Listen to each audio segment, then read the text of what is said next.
Welcome, everyone. My name is Derek Peebles. I am the Director of Policy and Advocacy for the American Sustainable Business Network, and I would like to welcome you all to ASBN's 142nd ASBN Live Series. And so we have an excellent segment planned for you all today. And just a little disclaimer before we get started, if you can mute yourselves, that would be great. So great, welcome. And in honor of Employee Ownership Month, the ASBN Working Group on Transforming Business Ownership is pleased to present this special panel that we have for you all today. Speakers will include leaders of employee-owned businesses who can share different perspectives on the value of employee ownership and how it contributes to their company's success, whether through employee engagement and retention, succession planning, and ownership transitions, or just another way to express the company's commitment to sustainability. So the panelists will address different scenarios through which businesses can transition to employee ownership. And before we get started with the panel, I would just like to discuss for a minute about ASBN's inclusive economy portfolio.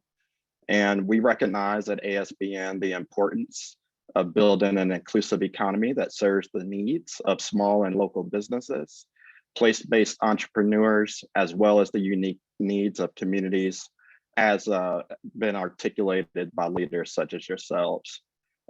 We are building peer networks, and we're strengthening place-based financing, and we're advocating for restorative investments. And those are just some of the ways that ASBN works with communities. Also at the intersection of climate and economic justice, we feel that our projects and our gatherings, our convenings have made significant impacts on sustainable communities and economies. And we're often the bridge between small to large investments and long-term sustainability. And so again, like I said before, this group, the Transform and Ownership Working Group, is available for our members to be a part of. And this group is committed to helping businesses transition. And we feel that that will save jobs and keep wealth within our communities, including the recirculation of the dollar. And so we're very happy to present this to you today.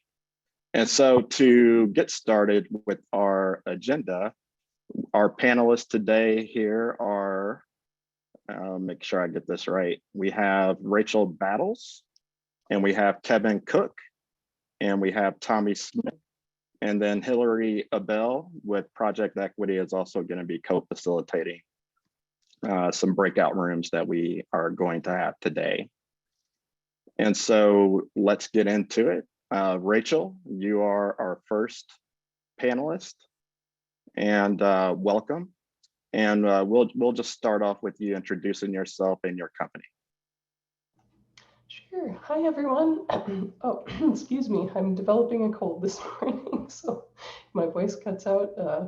Forgive me. But I'm Rachel Battles. I'm the general manager at Happy Earth Cleaning Cooperative, and we are Minnesota's first employee-owned green cleaning company.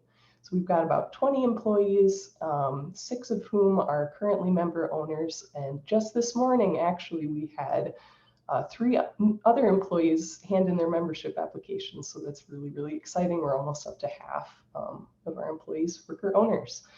We were started in 2010 by Jesse and Marion Dunbar. They founded the company, built it up from just them to about 19 employees by 2019. And then they chose to sell the business to us, the employees.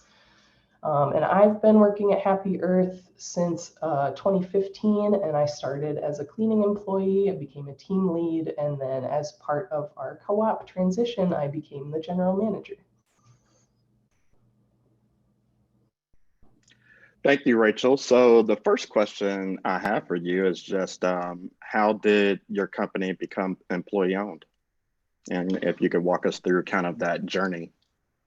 Yeah, and it definitely was a journey. It took, from the first inklings of an idea that maybe employee ownership was something we wanted to consider to the final product, I guess. It was about 3 years. I don't know if that's normal or average for different companies, but that was our experience.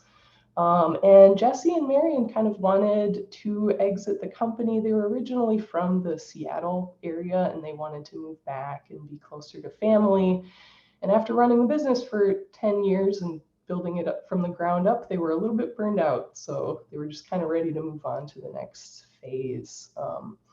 But as they were looking at exit options, most of the traditional exit options there were kind of would have meant no more happy earth to a degree. They were looking at potentially selling to other non-eco-friendly cleaning companies or outside investors.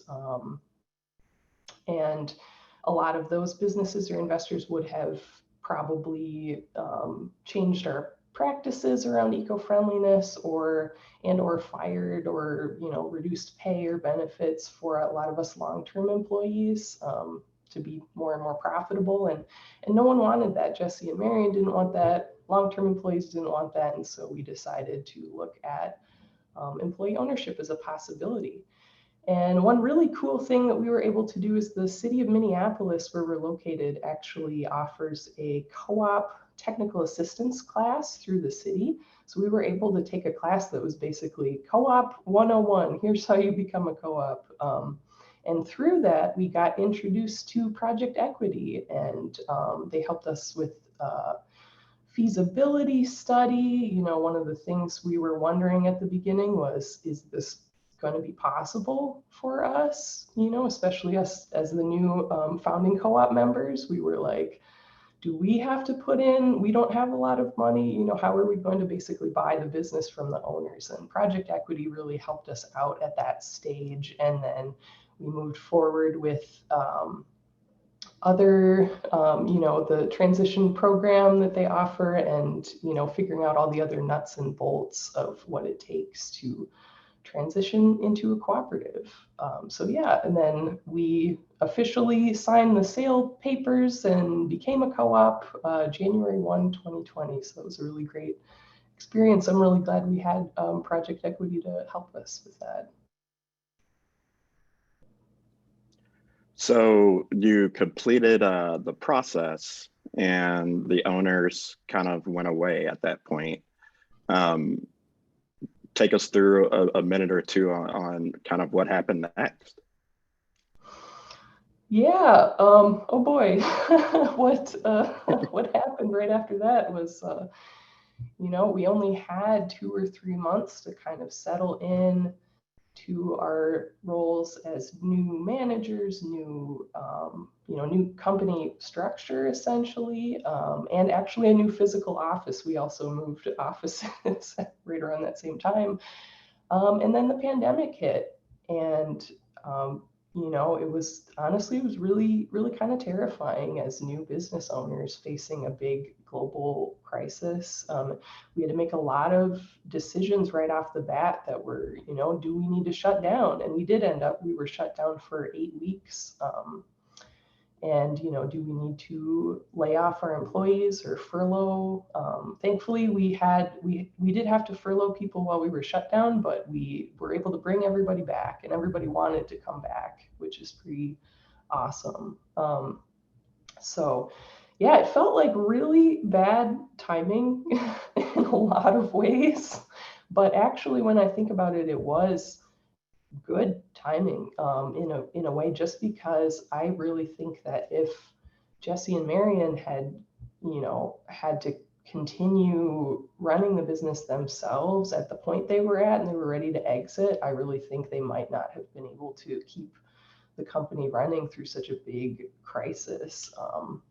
And so us transitioning to a co-op and being able to support each other through making these big, scary decisions and having the support of project equity and also shared capital. Our lender is also a co-op, and they were able to help us access some emergency funds, and we were able to get PPP loans and all that kind of thing. But working together as an employee-owned company, I think, is really what brought us through that. Thank you for that. Yeah. And so I kind of have a 2-part question. So you're an employee owner now. Can you talk about, especially, a company that's made it through the pandemic? Can you talk about the personal impact that being a employee owner has had on you? And then um, can you talk about just, maybe the crossroads that you're currently feeling kind of in your work right now, being an Yeah, employee owner? yeah, for sure. Personal impact. My goodness, I had no idea signing up to do this that we were going to go through such a huge crisis right off the bat. And if I had known, I, might not have chosen to do that. But my confidence has grown so much in that we were able to make it through this. And I've been able to gain a lot of skills and knowledge along with that confidence. That have just really helped me, I think, move forward with my career. And um, also, my boyfriend and I were able to buy a house. We weren't sure if we were going to be able to. That was always something we really wanted. But, I had been a cleaning lady for, a long time. And then my boyfriend was delivering pizzas and doing restaurant work. And we were like, are we going to be able to buy a house in this economy and things like that? And just having worker owner and being a successful business owner on our mortgage application, I think really helped. And our real estate agent also mentioned that, and so we were like, yay. So that was really awesome personal impact for me. And then as far as crossroads of where we're at now, still not fully through the pandemic, but kind of at least things have gotten better in terms of vaccines and things like that. We're just at a really interesting phase of transitioning to almost the second generation of worker owners. Like I said earlier, we had just had a bunch of people join, more looking to join, and out of our 5 original founding members, 3 have already moved on to other things. So it's just myself and our sales manager, Jason, who are onboarding new members. And so that brings a lot of interesting challenges with it, but it's also really cool because it gives me hope for, that this whole co-op is going to last longer than any of us. And we keep bringing new people on, people leave, we bring new people on. And so that's kind of where we're at right now. Thank you. Well, thank you, Rachel. I think your story is very inspiring, and really appreciate you sharing time to really kind of describe your journey with us. And so thank you. Glad to be And here. so, yes, thanks. And so we'll move on to our next panelist, and I am going to introduce Hillary Abell with Project Equity to interview our next panelist. Hillary. Hi, everybody. Thank you, Derek. It's wonderful to be here today. I really love the ASBN community, and it's been really exciting to see the deep commitment that the ASBN network is putting toward employee ownership, along with all the other great things ASBN works on. So I am really happy to introduce Kevin Cook. Hi, Kevin. Good morning. And Kevin, I would like to invite you to start off by just telling us a little bit about yourself and about your company, Technicians for Sustainability. Great. Yeah. Hi. Thanks for having me. So I'm not sure what to say about myself. I run a company, Technicians for Sustainability, that's currently a 70-person company. We do residential and commercial solar design and installation in Southern Arizona. So we're based in Tucson. We're focused in Southern Arizona. We occasionally will go a little bit outside of the Tucson area for special projects, but basically we've really focused ourselves as being interested in solar in the local area that we operate out of. I am, and the company as a result is a mission-driven company. And I say that just to say we are focused more on getting solar installed than we are on business for business sake. In 2017, we converted to a worker cooperative. So between 2003 and 2017, we were an LLC with just a few owners. And in 2017, we started with 14 owners. We're now up to 27 owners out of the 70 staff in the company. Mm-hmm. Wonderful. And Kevin, why did you want TFS to become employee owned? And as I understand it, you had other owners. And was this a shared goal among all of you? Tell us a bit more about that decision. Yeah. So I think I would start out by saying that I view business as not just a reflection of society, but actually the creator of society. So, the society that I live in is largely dictated by the norms and expectations of the community that I live in, and a big portion of that community has to do with the place that I work. And so, in wanting, being in charge of how our business operated made me really want to have the business structure reflect the society I wanted to live in. And there were a number of ways that wasn't happening. So the two things that sort of stand out are sort of, one is the category of participation and control, and the other is the financial risk and rewards. And we had a lot of staff who were heavily invested in our mission, and they were contributing in ways that felt ownership-like to me, but they weren't actually owners. And so partly I wanted to have a structure that reflected the contributions that I felt they were already making. And partly I wanted the financial returns to be able to flow to people who wanted to. I wanted the opportunity to be there for people to have the financial returns flowing the way that they do for owners. So we're in an industry, and I know different industries have different financial needs, but we're in an industry where reinvesting and retaining earnings from the company is incredibly important and a big driver of future success and competitiveness. And so, we had a profit share program that was meant to reflect the contributions that the employees were making, but it only paid out 20% of the profits every year. And the other 80% was being retained in the company, and that felt lopsided to me based on the contributions that all the other employees were making. And so employee ownership was a way for us to provide some access to that 80% that needed to stay in the company. Regarding other owners, I was the main driver for employee ownership in the company, and I think you do need a strong driver to make it happen. It's not easy, and it's also helpful when you have somebody who's driving something to have a counter voice. Somebody who asks good questions and has concerns that you have to work through. And in my case, I had another owner who played that role, and their concerns were largely around the loss of control. We are a worker-owned co-op, and so we're shoulder to shoulder on a governance level, decision-making wise. I have one vote.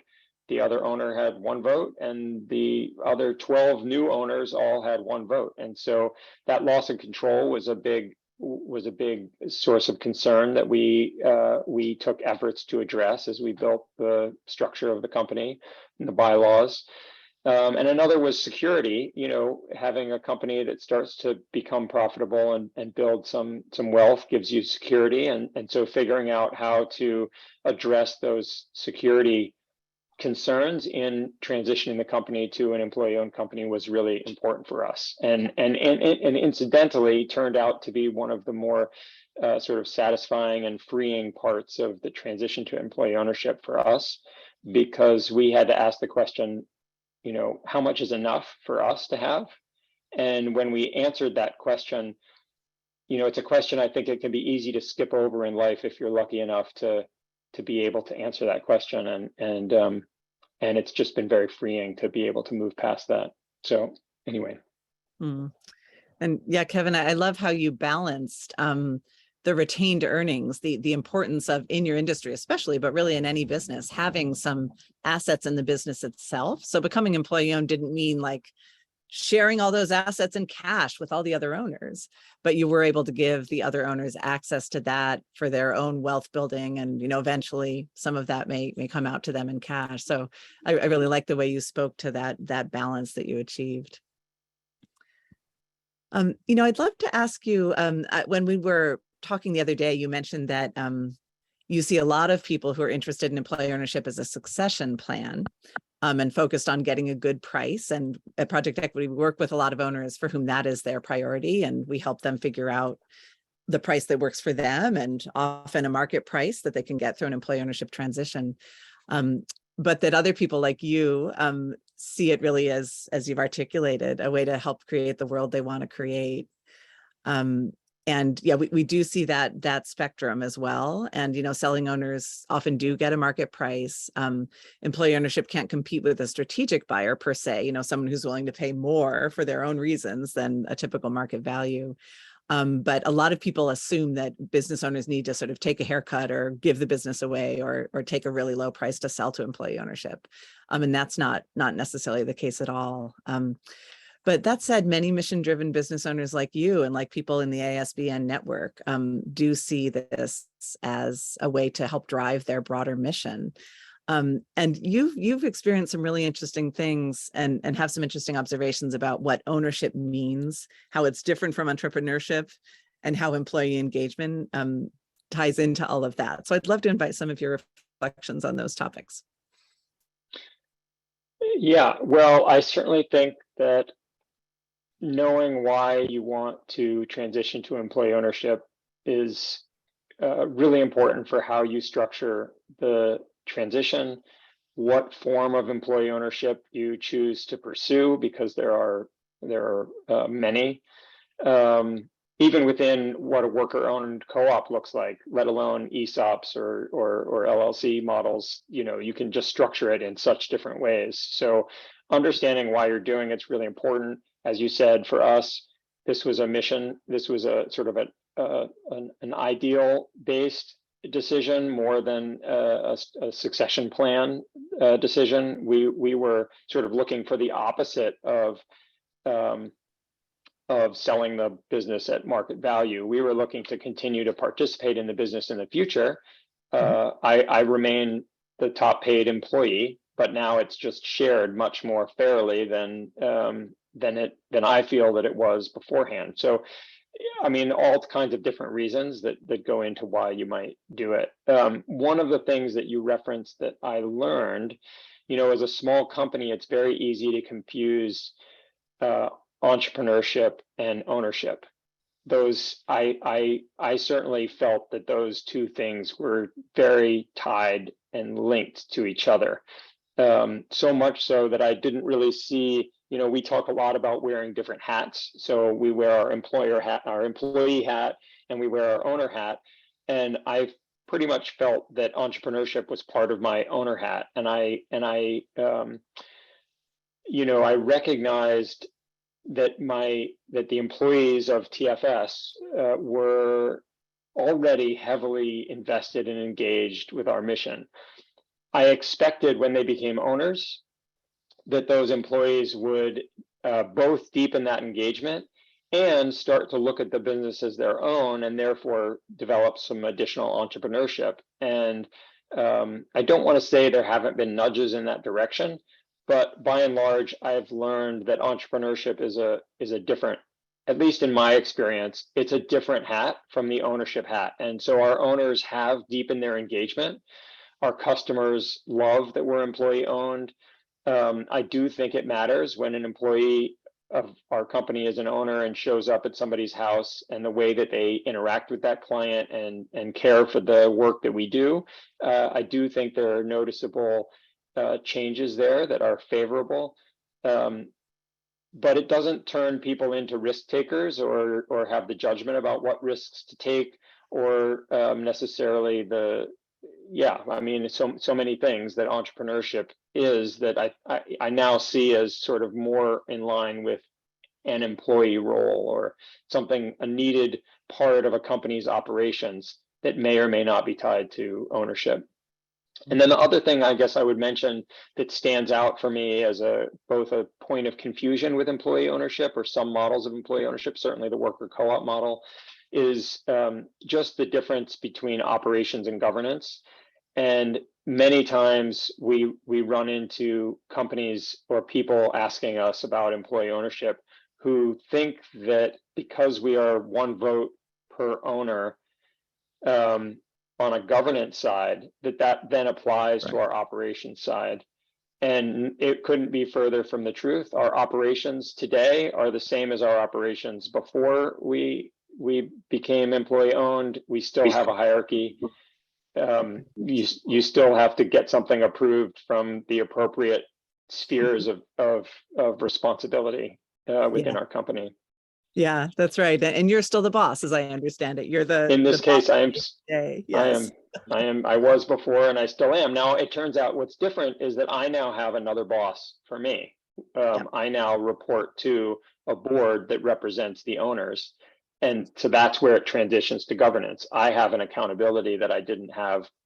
Well, before, my accountability was to myself, and now it's to the owners. But ultimately, from an operations side, I'm still the boss.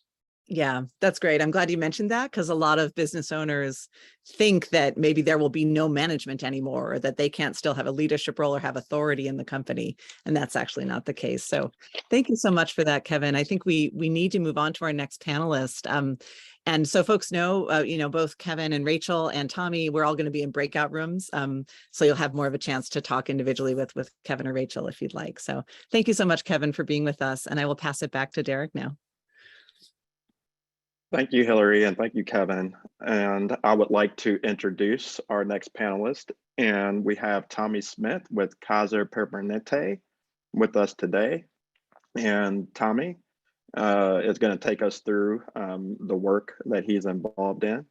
And so, Tommy, can you take it away for us? Yes, thank you, Derek. And good morning or good afternoon, wherever you may be. My name is Tommy Smith, and I'm with Kaiser Permanente, and I've got some visuals, if we could bring those up.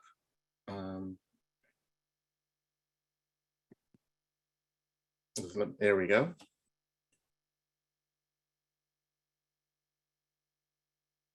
Great, thank you. So Kaiser Permanente is the nation's largest integrated health system. So we provide both the care and the coverage for over 12.5 million members.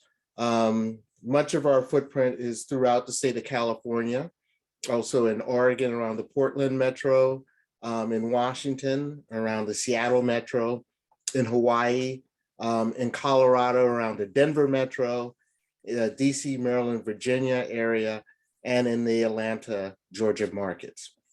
So 12.5 million folks who we are providing both the care and coverage.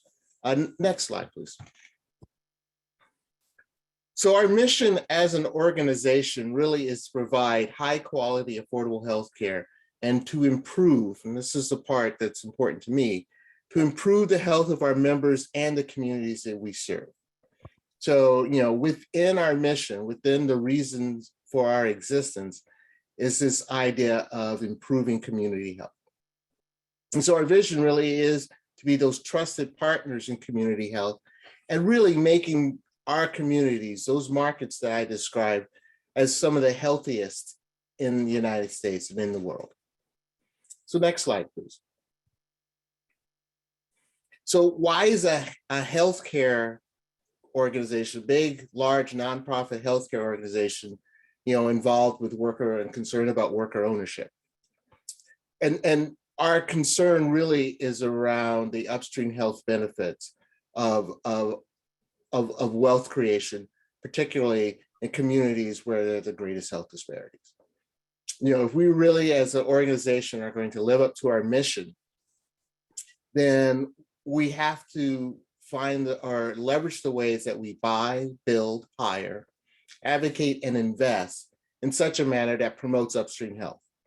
Only 20% of an individual's health status is dependent on clinical care. So I have members who reside in South Central Los Angeles and members who reside in Beverly Hills. 20-year difference in their life expectancy going to see the same doctor. So how are we going to protect individual and promote health and live up to our mission? Again, it really is looking at ways that we can leverage all of our non-clinical assets to promote sustainability and economic justice. So I'm part of an organization in Kaiser Permanente called Impact Spending. And in Kaiser Permanente, Impact Spending is our supplier diversity program, our sustainable sourcing program, and then the portfolio I manage is our economic impact. So how do we look at the ways that we spend and use our purchasing power as a means of promoting health and wealth in our communities?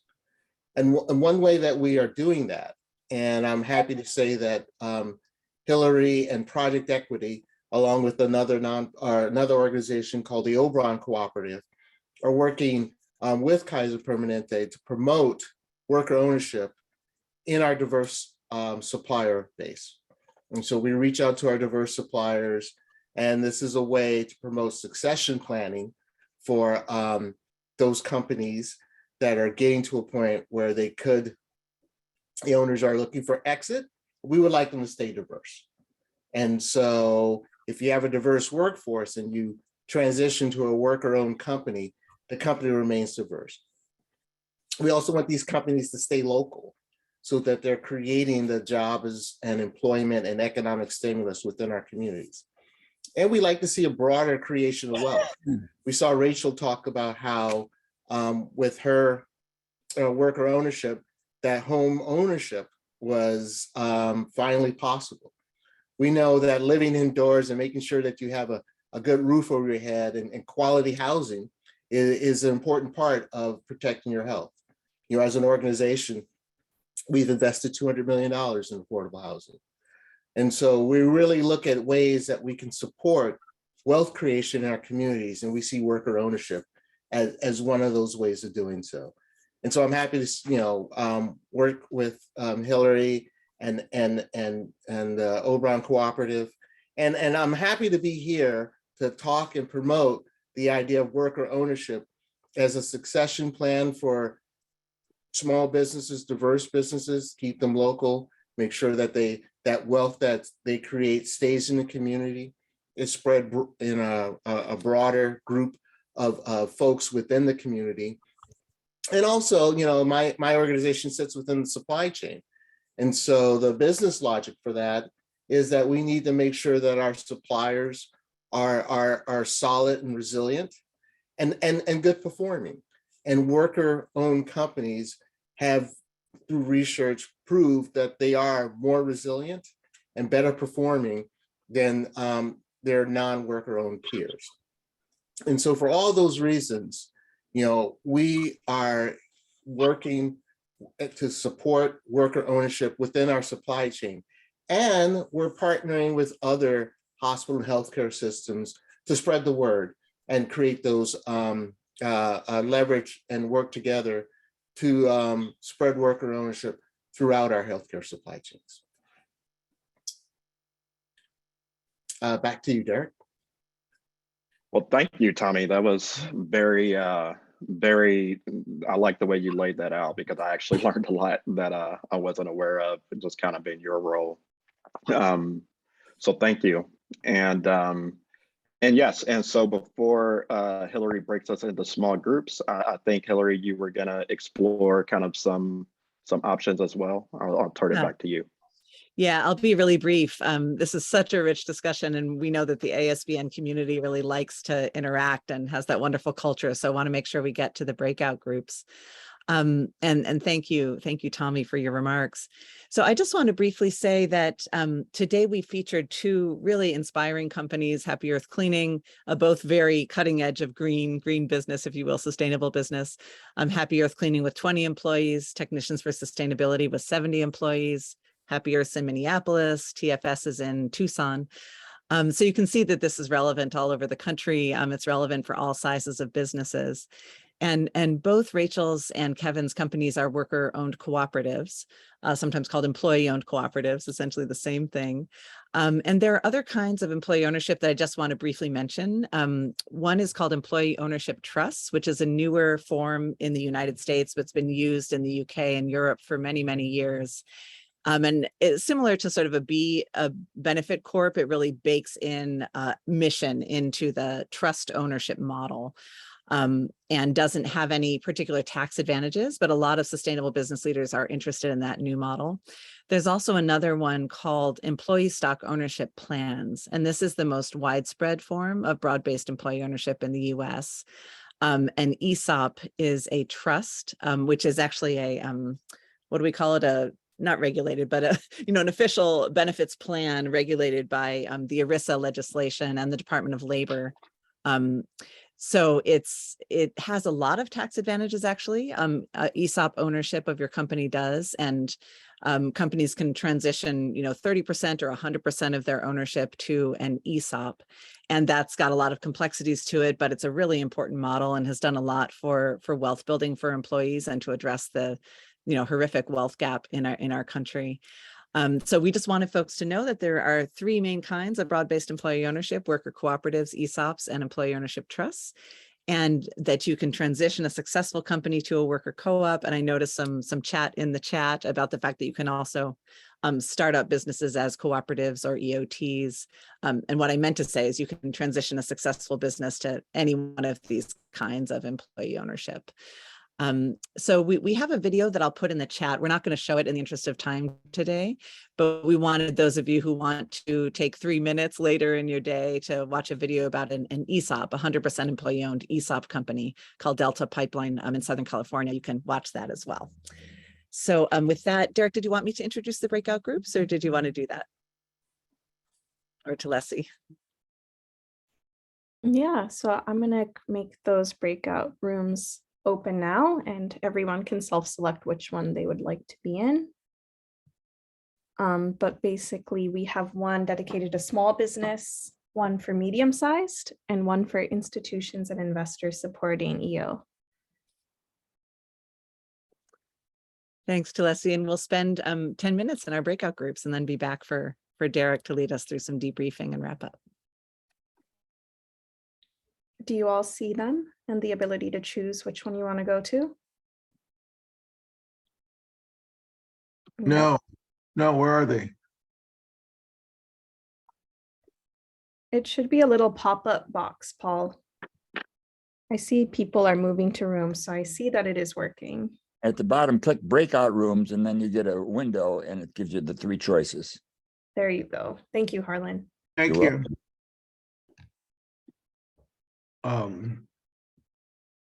Which one has Kevin Cox in it? That's the medium-sized business. Yes. I figured. Thank you very much. Yep. Thank you.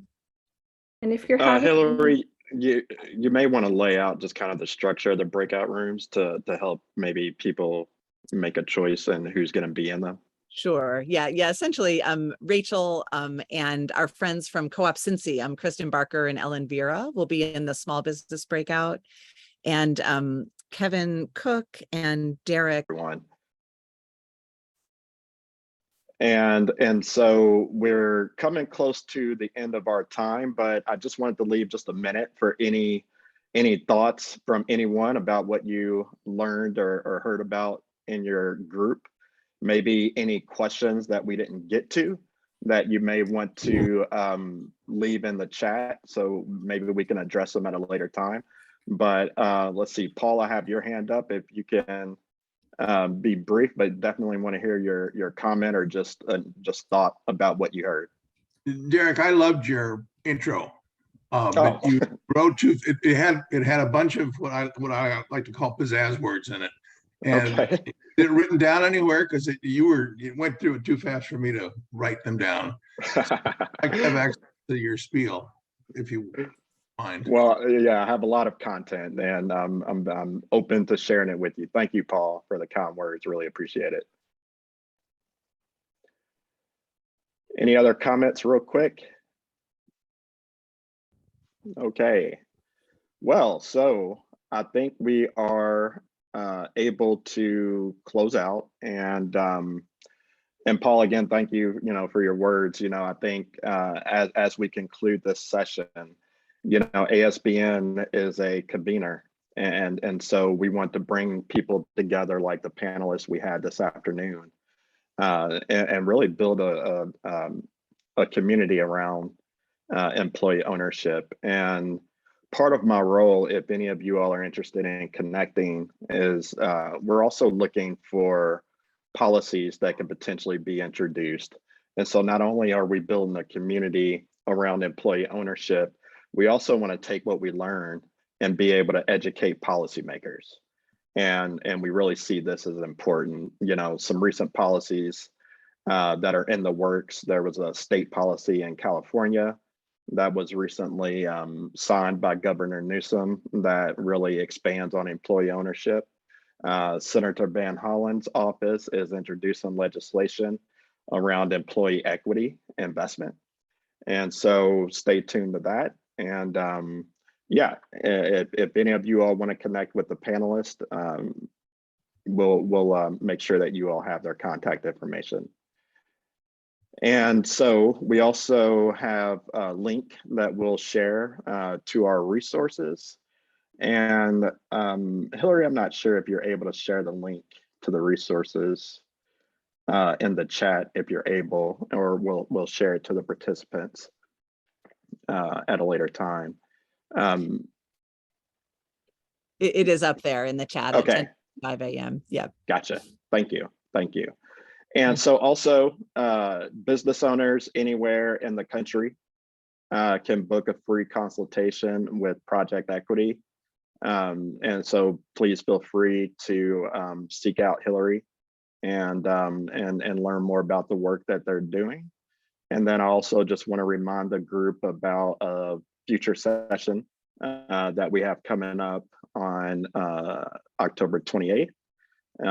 That's going to include some additional employee ownership experts and people that have experienced this process. And so with that, I want to thank you all for participating in our discussion today. And I think if there are any more comments, Babby, Hillary, that you want to speak on before we depart, sorry.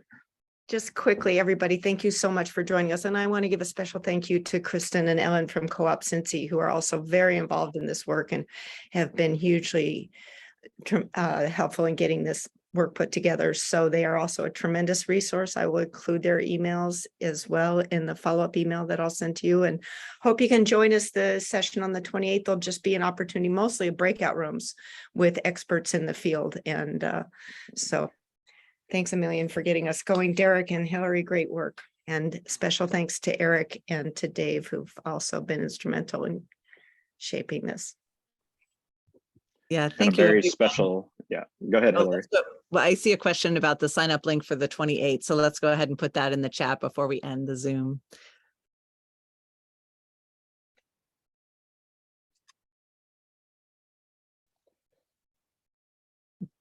Thank you so much, everybody. Thank you, Derek. Well, thank you. And thank you, very special thank you to our panelists. Learned so much from all of you all. And so with that, I'll say enjoy the rest of your Friday afternoon. Thank you.